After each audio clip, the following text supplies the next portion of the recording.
Have the courage to step back from humanity just a little bit to see the way of things, to see how it all works together. And it doesn't mean that there aren't actions that can be taken. It's just a matter of when we take those actions, are they coming from a place that's going to bring more connection? Or are they coming from a disconnection with ourselves and are projecting our disconnection onto the world, which in turn is creating more disconnection? Obviously, this is going way beyond body work. Hello, and welcome to the Fresh Perspectives podcast, where our intention is growing together and leading with love. I'm Peter Callahan, and I believe we each have incredible capacity to continue to learn and evolve as individuals and as a species, and bring way more love and a lot less fear into the world and our daily lives. Changing can be hard, and I've found that even if nothing changes, having the courage to see our challenges from a fresh perspective can change everything. I'm so glad you're here. And I'm so glad today to have my good friend, Tynan, on with me. Tim is a body worker and structural energetic therapist, and we'll be talking some about that today, though I look forward to having him on more. We'll be unpacking, but really excited to give you a flavor of Tim today. He really enjoys focusing on the somatic relationship between our bodies, our emotions, and our consciousness. He uses intentional body work to help clients to access parts of themselves that have been unconscious, leading to physical/emotional/spiritual suffering. This helps them to be more empowered in their lives. Constantly learning, Tim is also in the process of becoming a trained resopath to be able to communicate with the body even further on a vibrational level. I've been working with Tim for many years, and I'm really excited to share this conversation with you today. Tim and I cover a range of topics, including massage and body work and structural energetic therapy, intuition, how we describe our experience. We talk about what Tim means by feeling is the language of our body, and we're in a society that's largely based on thoughts. It's really interesting. Tim shares some of his own struggles with chronic pain and how he came to this work.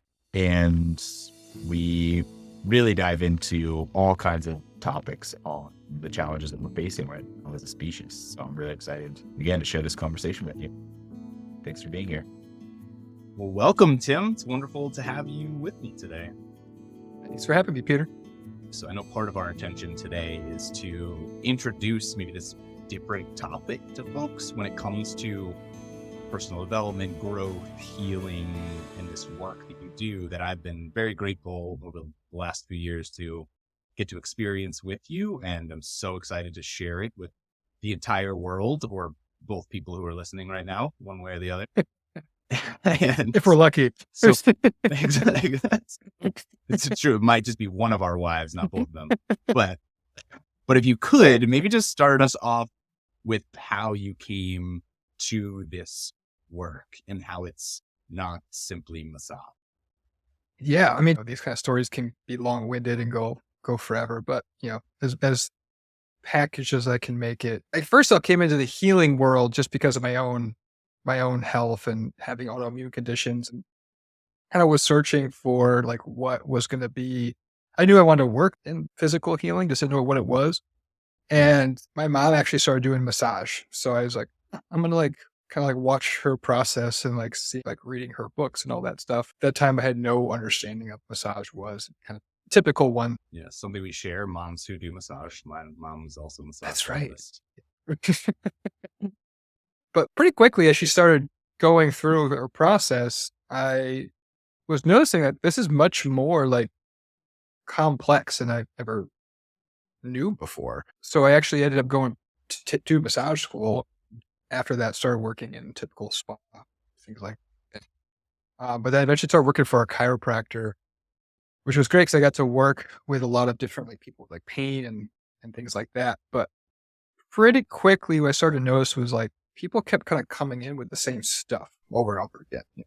Back, yep, they get better, and then a couple weeks would happen, and they'd come back, and then pretty easily was able to notice more often than not when somebody had some sort of chronic pain, and very much like kind of like your barber, your massage therapist ends up being like your actual therapist. People just start telling you stuff, and it was pretty easy to recognize that like these people were coming in with chronic pain almost always have some crisis going on in their life. So I'm like, okay, well, this is great what we're doing. We're doing like orthopedic massage. We're doing, the typical stuff that you would do for pain. And then I was like, there's this thing in there, just like, there has to be something else out there. And one of my colleagues at the time, she was taking the training in structural energetic therapy. And I became her guinea pig when she was practicing. So it was just a And colleague that was nearby. Like you just happened to have some, like the universe just put this human. But yeah, it's so crazy how like I was just about to take the advanced training. Within massage world, there's this orthopedic training that's like known as like being like at least a massage colleague like said that this is like the elite of the elite orthopedic. And I was going to go do that because I was working the chiropractor. And then once she started working on me, I was like, oh, this is different. I always say like the first time I got up off the table, I felt like I had tree trunks for legs. For like the analogy. Like I just felt like I literally was like growing out of the earth. It was the most visceral sensation of being grounded I've ever experienced before. And at that time, I had no idea of like the depth of the work, but I just knew like, okay, this is the thing that I need to take. So just happened to reach out and look, and at that time, me and Sandy were actually thinking of moving to another country. So I was like, wasn't even sure if I was like, should I take this thing? Should I not take this thing? So I remember actually calling like the set instructor woman who puts together the stuff. Can I do this in Costa Rica? Can I do this in Panama? She's like, well, there's people in pain everywhere. I'm like, just do it. Just give it a shot. And typically all the trainings are done in Florida, but ironically enough, 2 months later, they were doing a training in Rhode Island. So like in the same town that I actually went to school in Rhode Island and have a lot of negative energy around that town. Can I ask that since I went to school in Kingston, Rhode Island? Are you all right? What town are we talking about? I was in Warwick. I worked in Warwick for many years. It's just a weird time in my life. And I just have it's like one of those things that's like I just don't want to go back there. And of course, the training for this thing that I want to go do is in Warwick of all places. But the work, the training itself was just holy crap. It wasn't even a training. It was like a retreat to go to the training. You've had a session, so it's like the sessions themselves can be powerful, but now imagine you line up like 6 other people who are receiving it at the same time. So the energy is just like through the roof. And my own progression as a person going through the training was profound. I remember when I first went there, like the structure of my body, I was like a little cowered into myself. And I just like wholly different person. And I just resonated with it to the point where I just took everything they could offer. I took, what we call phase 1, phase 2, phase 3, advanced work. I retook everything over again because it was just like, this is the stuff. And actually, the more I've learned it, the more layers of it keep peeling away. Where at first, to me, it was just a physical experience. Like, oh, this is cool. This idea. So the whole idea is that we kind of essentially like unwind the body. You kind of wind your body up like a coil, kind of collapse into yourself. And we're essentially unwinding it. So I kind of pictured it more from the physical perspective. And then over time, I've started to understand more of how that deals with our emotional and, lack of a better term, spirit, which is like opened up a whole new Pandora's box of like how body work, and specifically the work that I do, because this is my craft, can assist people in their like mental, emotional, and spiritual development, which is that's another talk I can go down for another 2.5 hours. Right? But yeah, that's kind of how I got here. Awesome. Thank you. Yeah. Thank you. Restrain my curiosity to unpack, ask like a dozen more questions, but yeah, just working with you and getting just as an N of one, the depth of your integrity, the degree to which you both believe in this modality, these several modalities really that you're drawing upon, and your lack of attachment to them and your ability to just connect with, in this example, me as just a fellow human being, and both check in with, okay, what do you need? What are you experiencing? And this, as soon as you described this twisting of the body, this knot, I could feel it in myself more than I ever have. And I'm, a Western straight male who's had tough time feeling sensations below my neck whatsoever, so I'm very much in Welcome to that. the club. Yeah, exactly. Process of like, oh, there is lots of information, and maybe all the most useful information that's coming from down here. How do I touch in with that? If you don't mind describing a little bit. Yeah, this kind of is, I just want to differentiate what I'm about to kind of go into, I guess, is my own discovery working with SET. This isn't necessarily that it's something that's taught within structural energetic therapy. We definitely touch on the idea of kind of differentiating, for lack of a better term, pain and sensation. But I've kind of gone a little bit deeper with this, playing with the idea of pain versus suffering, and how when we have parts of our body that we have chronic pain, more likely than not, there could be some level of suffering around that part of the body.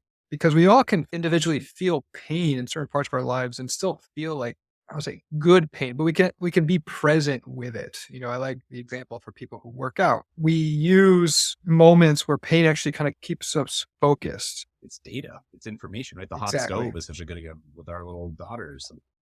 Exactly. Touch that, your body lets you know this hurts. It's very useful information.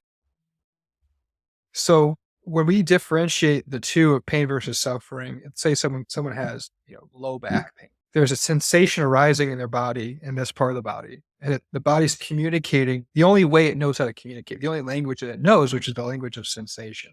And for whatever reason, we've almost developed a disconnection from this part of our body, and we'll know there's a disconnection when we're judging it. Wanting it to be different than it is. Exactly. So, you have chronic pain, you come home from a long day's work and your back's hurting you, right? And it's like, there's a difference between coming home from the gym, let's say, and you're just like sore. You're not judging your body for being sore. You're just, it worked out. I'm sore. I intentionally did this to you. So Right. I'm glad you're feeling the feels. We have this judgment that it doesn't belong there. So something I kind of play with people is this idea, okay, let's just first notice that there is this disconnection happening within you. Notice the narrative that your mind tells you about your body. And I find this very often, almost every single modality, whether when it comes to doctors, no matter what it is, we constantly have this narrative that there's something wrong with you. And it doesn't mean that there isn't things that need to be brought back into balance. But if we constantly have this narrative that there's something wrong with your body, it creates more disconnection. What if we said, yes, you are feeling tremendous amount of pain in your body. Yes, there's something that needs to be addressed. But what if we said, no, your body is doing what it's meant to do in this moment. It's coping with whatever imbalance, whether it's a physical imbalance, an emotional imbalance, a spiritual, there's some disharmony happening and your body's doing its best to cope with it. And it's communicating to you in the language that it knows, which is the language of sensation, asking your awareness to connect with it because your body is holding on to this load and it just can't hold it anymore. I like the analogy of like when you're holding something really heavy, it's like you can hold it for a while and I can do this. And a while your arms get really shaky. It's like, okay, I can't do this anymore until they just collapse. Your body's kind of doing the same thing. It's holding on to a physical structure, an emotional structure, spiritual structure, and it's trying to keep you in balance. It's trying to keep you going through the days to a point where it's like, I can't do this anymore. And it starts to scream at you. So when we do body work, if we can come from that perspective, instead of saying there's something, let's say, again, go back to the analogy of the back. Instead of saying there's something wrong with your back, let's say, no, your back is doing what it's trying as best it can to cope with whatever imbalance is happening.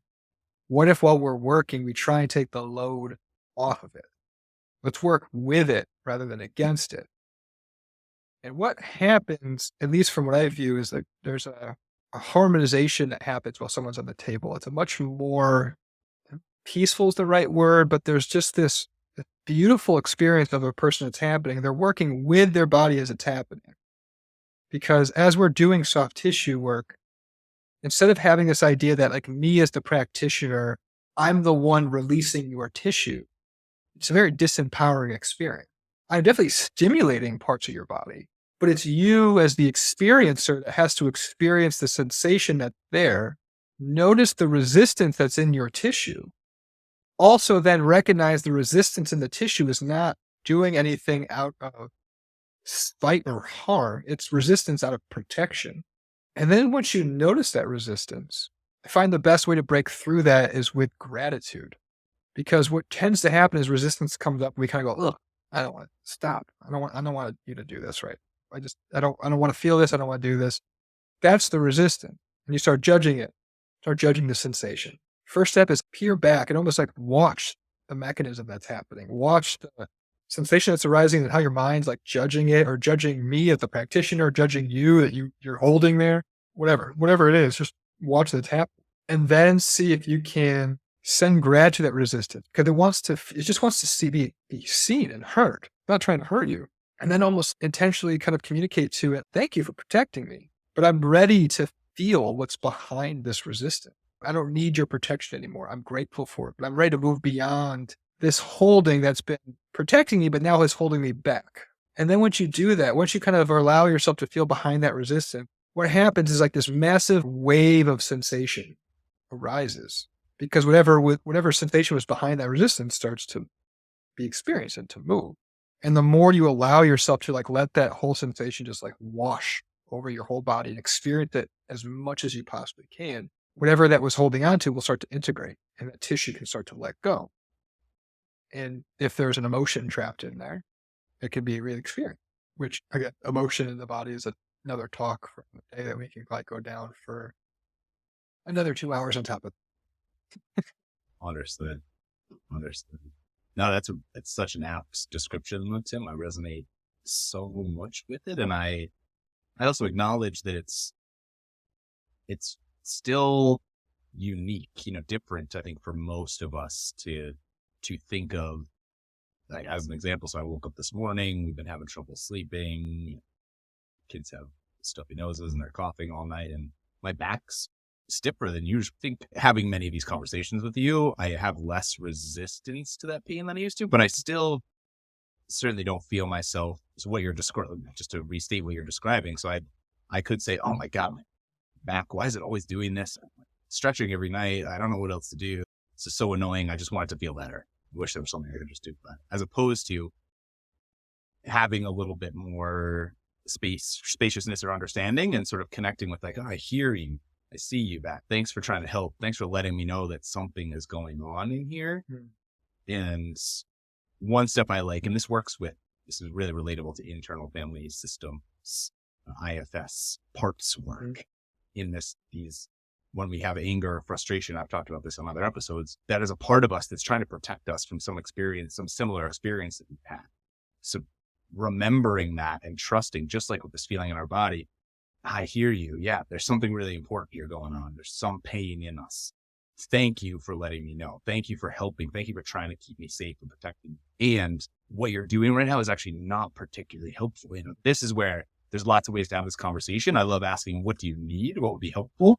Help me understand more fully, where we can really slow this down and try and be patient with ourselves. And eventually, so it's kind of paired out. Like what you're doing is actually kind of holding me back. Like this pain is slowing me down. It's not allowing me to take better care of myself, better care of my relationships in the more emotional pain piece, right? I'm getting really frustrated and angry instead of slowing down and being patient with this person. So this is where I'm curious how you think about this work, because I'm having these conversations with people to some degree, and I'm not doing internal systems therapy, but we certainly are acknowledging, all right, this part's trying to help. What is it? What else could it do? How else could it be useful to help us? So I noticed this anger come up.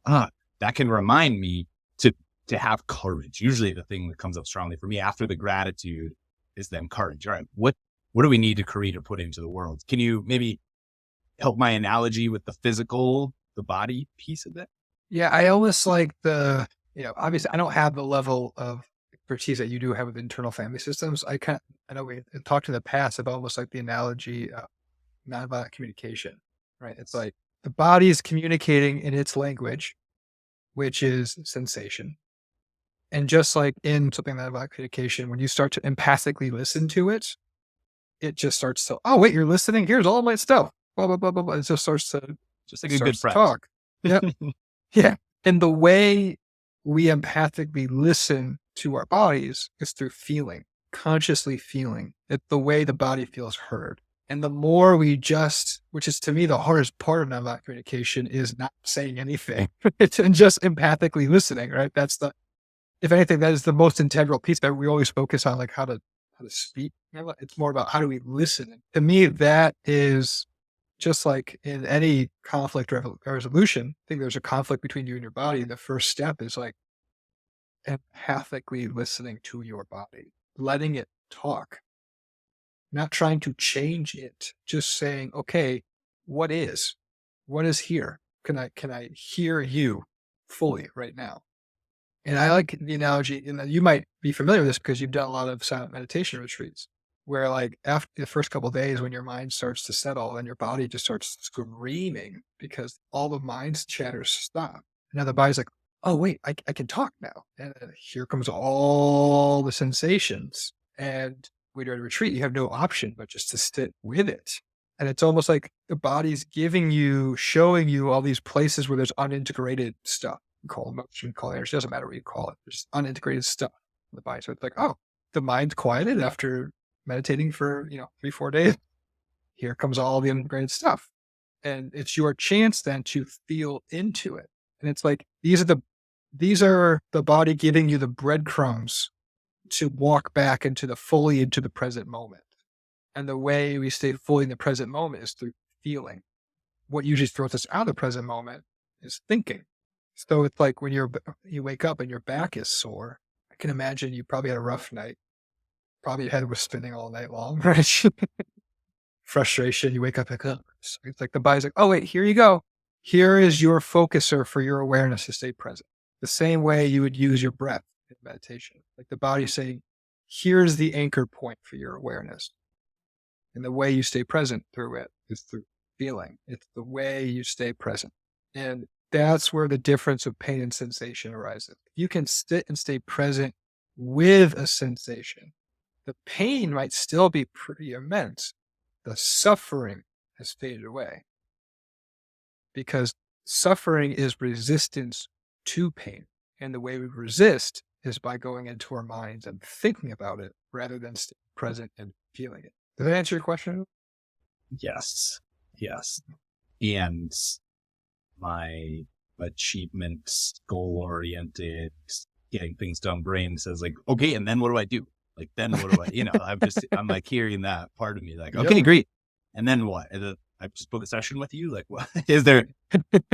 And this isn't really the intention of our conversation to go down this sort of path, but maybe we can table that for later as like things we can do on our own too, or what the next is there. But is there sort of a brief version of what a next step might be, because we can be with that? And I'm thinking folks with even more chronic pain, where it's like, oh, this is never going to go away. It just is going to ebb and flow, and I can be with it and a lesson. But then my knee is going to keep hurting, or whatever else it is.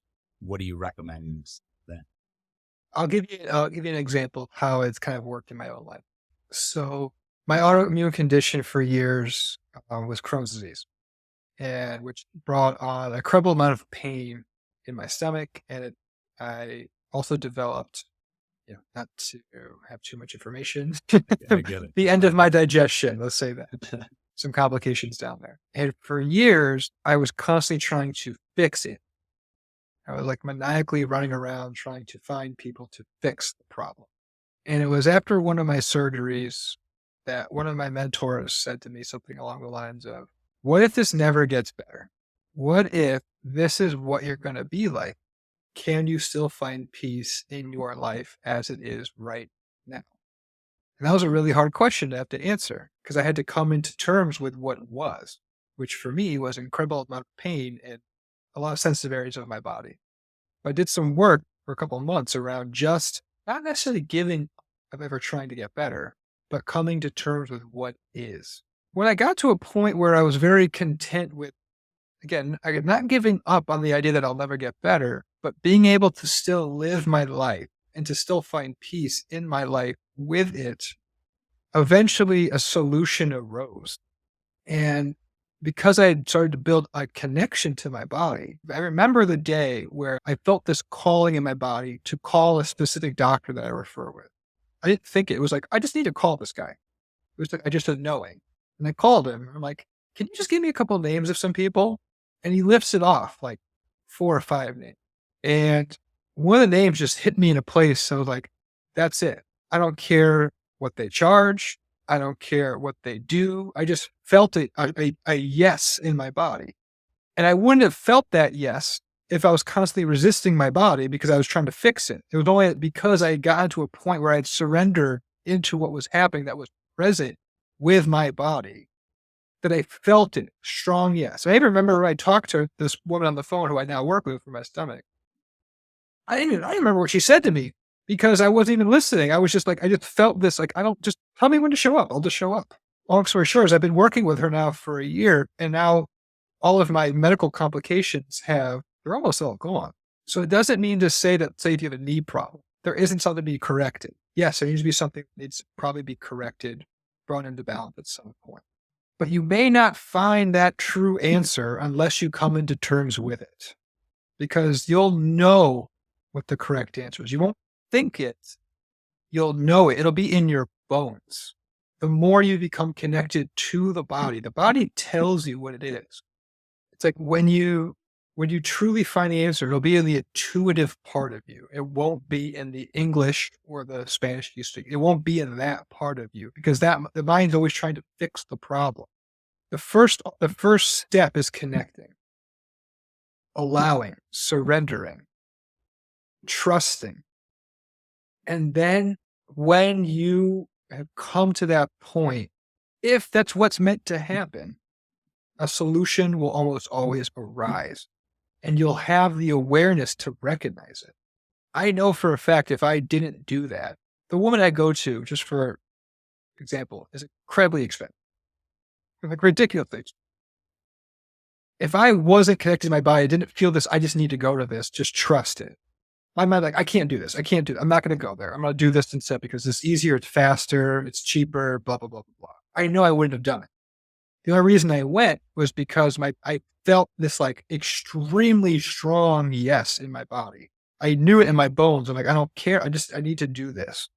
So it's not an easy answer for those who are suffering. And I know that firsthand. And of course, I'm not Buddha. I'm still suffering out the ways in my own life. But in the ways that I have healed, the more you recognize your suffering, the utility of your suffering, that your suffering is there because you're out of balance in some way, doesn't mean do anything wrong. It just means it's the universe saying to you, hey, connect, come back in the present moment, come back into your body, work with your suffering. And the way we work with our suffering is we see where we have disconnected from the present moment, which disconnects us from our body. So I can't tell you what would happen for that person with a knee problem. The same way when you do nonviolent communication, you don't know what the solution is going to be. The first step is just hearing the needs. And a lot of times once people hear the needs, a solution arises naturally. So it's the same thing with your body. When you hear the needs of your body, then it's like now there's this connection happening between the two. You recognize each other's needs. You hear the body, and then the body obviously knows it doesn't want to be in pain. It doesn't want to suffer all the time. So it knows, like, yeah, we should probably do something about this. But from that point, you're moving with the body forward versus against it, trying to fix it. Does that make any sense? We Yeah. Working with, not against, and really listening and trusting. And I'll be honest, I love what you're saying, and you eventually use the word intuition. I was really hearing you describe what I'm trying to say when I use the word intuition, but yeah, I'm hearing this quote that I love from you that I've got written down here. The way the body communicates is through sensation. The way we listen is through feeling. Yeah. And again, I'm just going to speak to like my frosty New Englander skeptical lens. I love this. I want this to be true. I've experienced this on some levels to a slight degree.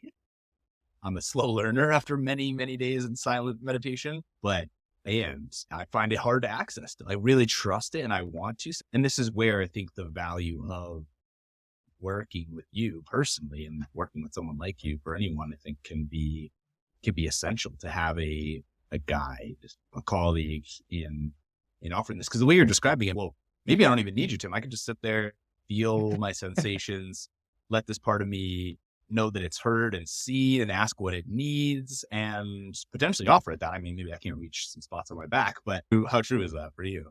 Well, again, going back, like you have some sort of injury, accident, something like that. Again, it doesn't mean there isn't things that need to be done.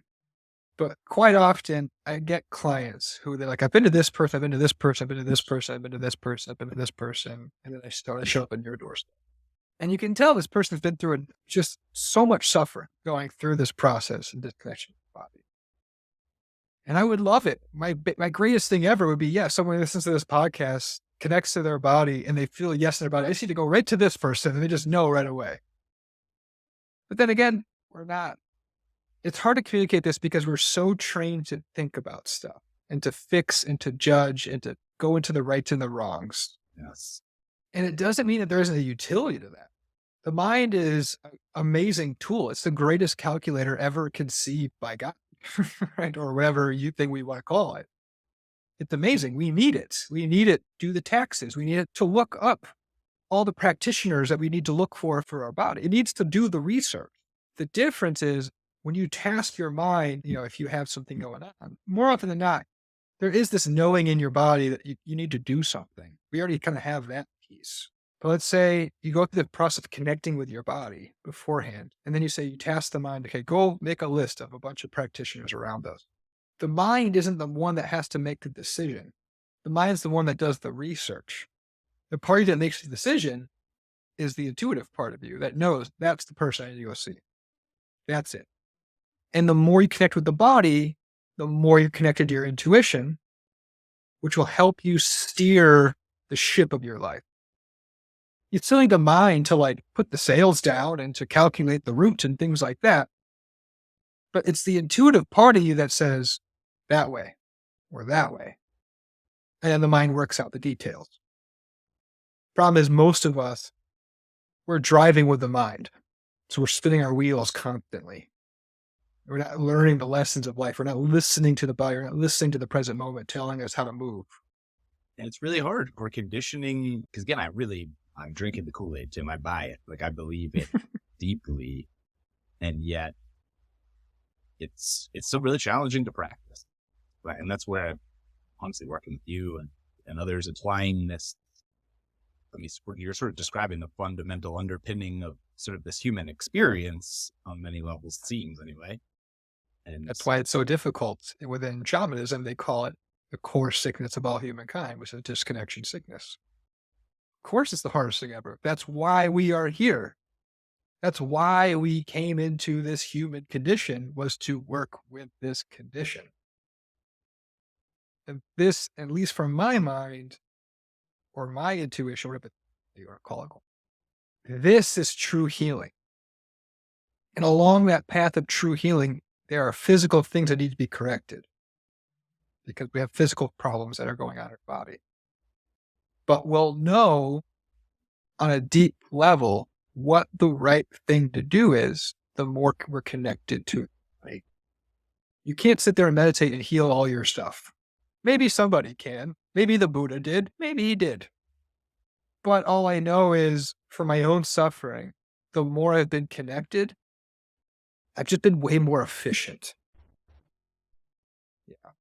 Yeah. And for what it's worth, for all the left sides of the brains listening out there, there is more and more research. There's a body of research around the body and around physical sensations. And there's one card study where it's blue and red cards, and there's a pattern within these cards. But basically, after about 40 times flipping these cards over, most people started to determine a pattern. And by 50 cards, they said, yep, I figured it out. This is what's going on here with these cards, right? They figured it out. Most people figured it out by 50.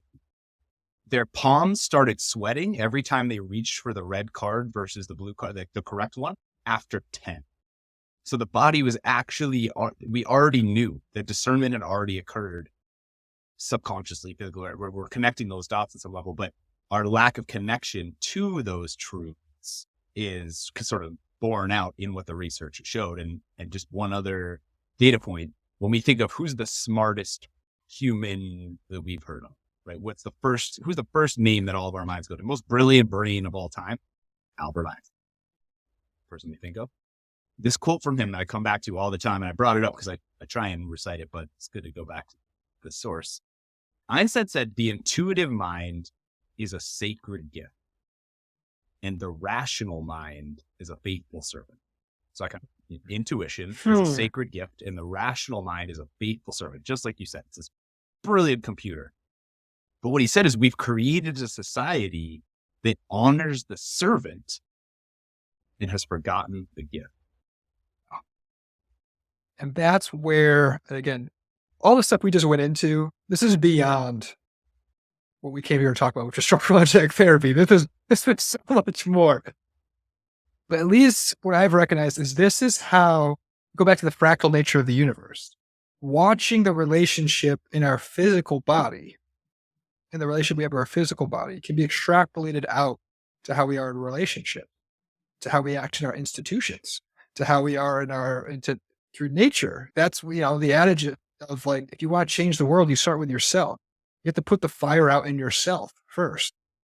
If we see chaos out there, it's because there's chaos here.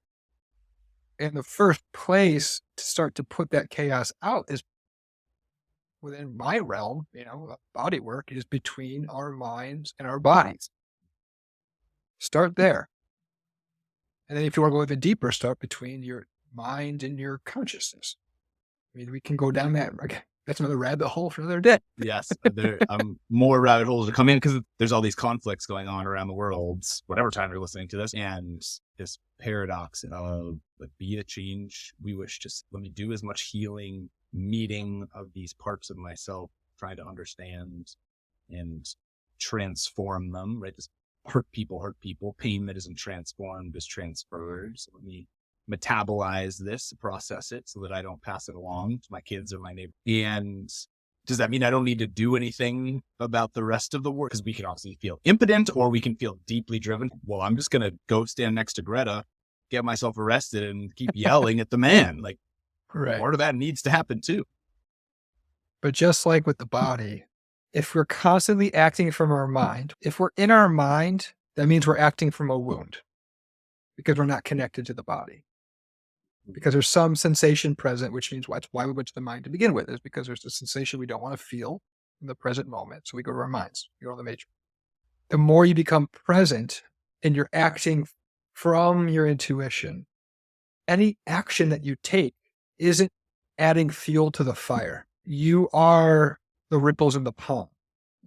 The problem is that we have all these people who are trying to change the world in their view of what the world needs to be, through their own judgment and ego, versus having this view of it all. Where I love this Ram Dass quote where he talks about how, there's this, I think this video I'd sent you before about it's all perfect. He had went to his master at the time. His master was like, "Hey, Ram, it's all perfect." He's like, "What do you mean? What about Bangladesh? What about, Israel, Palestine? What about starvation? What about rape and all these things?" He's like, do you not have the courage to step back from humanity just a little bit to see the way of things, to see how it all works together? And it doesn't mean that there aren't actions that be taken. It's just a matter of when we take those actions, are they coming from a place that's going to bring more connection?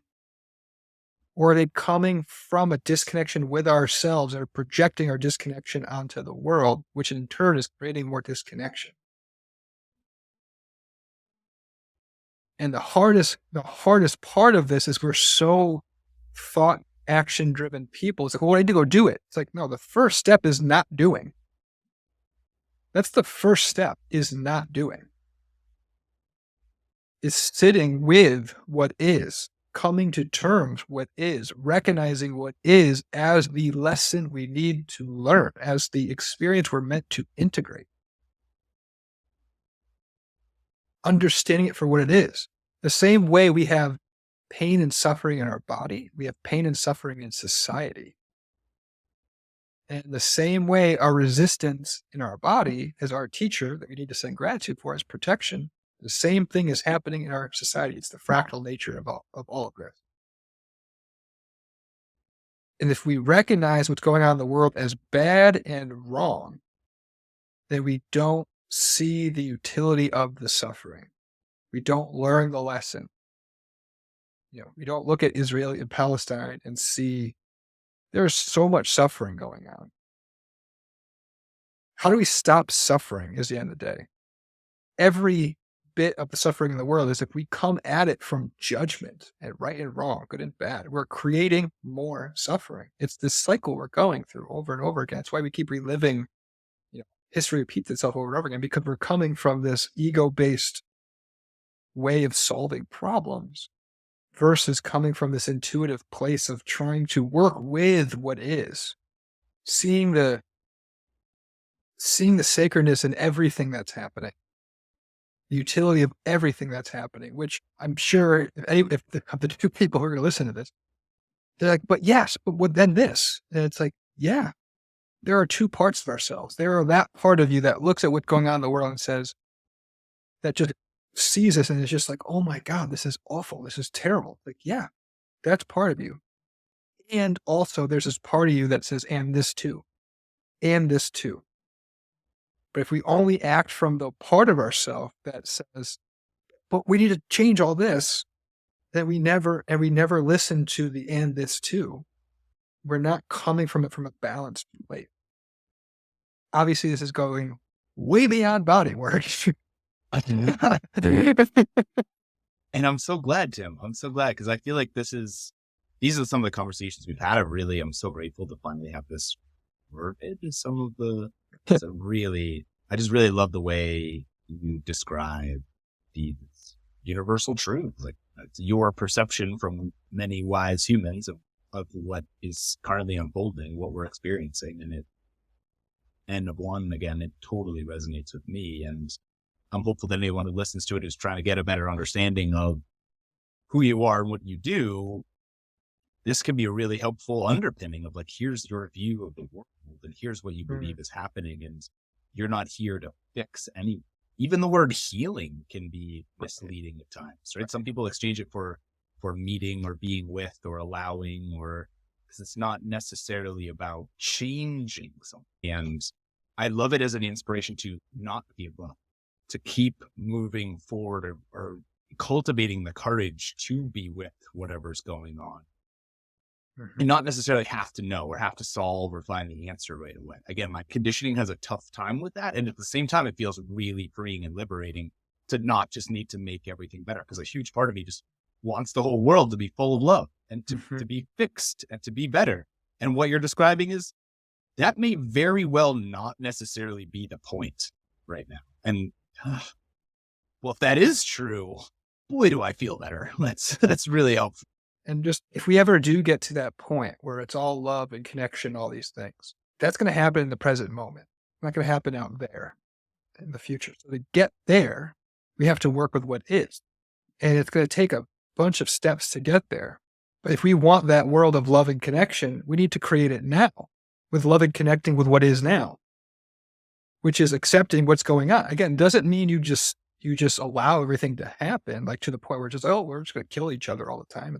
We need to put out the fire in ourselves first. If we keep dumping our own charges onto the world, you can't fight fire with fire. You can't use the broken thing to fix the broken thing. So yeah, I'm not utopias to some degree. Like I think that's the goal of all of us, is to create harmony in the world. But if we're trying to create harmony with our minds, we only create disharmony. Understood. I'm get off my soapbox now. Oh, I love your soapbox. We can hang out on there for the rest of this life and any others that are to come. I would appreciate it.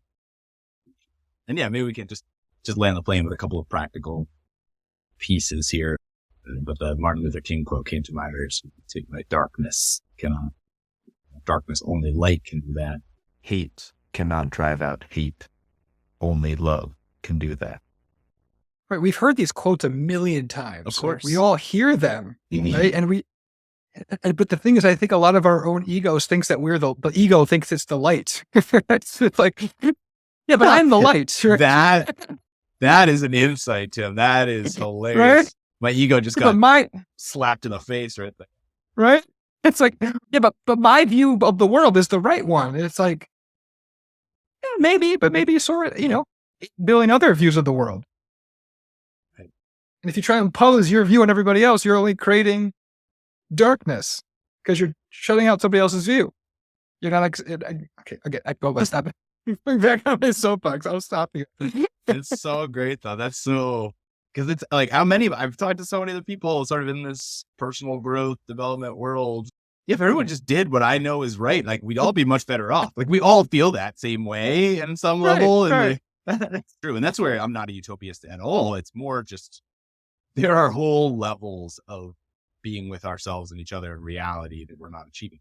I love rupture and repair as like an inevitability of a relationship. We're not going to just stop ruptures from happening, but we can stop the levels of suffering and the generational trauma that occurs from that. That could be healed more readily. I deeply believe that, because the animals are doing it. Animals are shaking their body, releasing the trauma and not passing them sometimes, or we keep them in a scientific experiment where they get passing off the nature.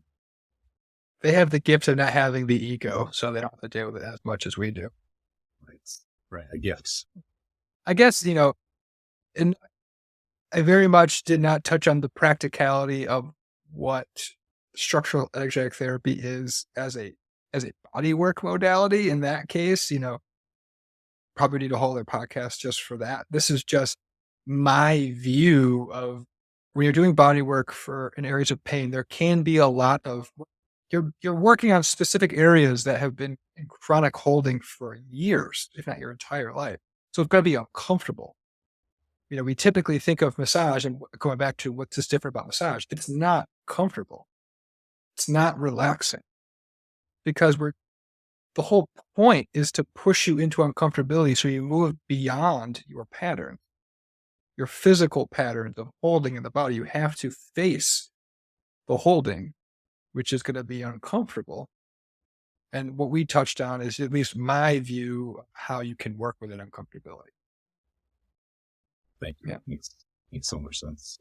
Yeah. I just put in my plug for how wonderful working with you has been and continues to be, and the raving fan that I am, and how many other folks I send your way. And yeah, I'm just really excited to expose at least maybe one more person to the work. Hopefully to my torture chamber. Well, that's it. It's this balance. And that's why I love everything you just described, because it's trusting the practice and the intention. And many others have gone through this process with incredible results, and myself included, just opening up my body and feeling a different level of connection and comfort and trust that even when there is discomfort, it's not this horrible experience. And there's always something to be learned or understood or met, as we're saying. So just thank you for the work that you're doing, Tim. I'm excited again. Let's just keep going. Let's do some more and let's see what else comes out of us. On podcast 20, maybe we'll start scratching the surface of what we're trying to get. Exactly. We'll just keep dancing around the abstract for as long as possible. Because at the end of the day, this clunkiness of language never really helps us get to the thing. Right. So can you just remind folks where to find you? What's maybe letting us know about the Sanctuary Center? Yeah, so my office is in Portland, Connecticut, right over the Aragoni Bridge of Connecticut River, which is a beautiful old drive. They can go to my website, sanctuarycenterct.com, which they can read a little bit more about the actual, practical bodywork aspect. Really not come out at all today. And, and also, not every session needs to be this big, grand spiritual journey. If anybody just has back pain that just wants to work out back pain, it's very practical to that too. It's just to know that there are levels to this that you can go deeper if you so are inclined to. And I'm more than willing to go to those depths with you if you'd like to, or if you don't want to. It's not wrong or right. You just got your elbow hurts, and we can work on that. That's no problem at all. And yeah, would love to work with anybody who's, whether it's physical pain, no pain, or just curious at all, and just general wellness. Thank you so much, Tim. More to Thank come, you for having me. of course. More to come for sure.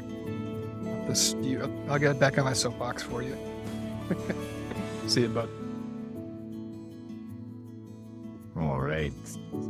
Well, big thank you to Tim for this fun conversation. And if you made it this far, thanks to you for being with us on the Fresh Perspectives podcast.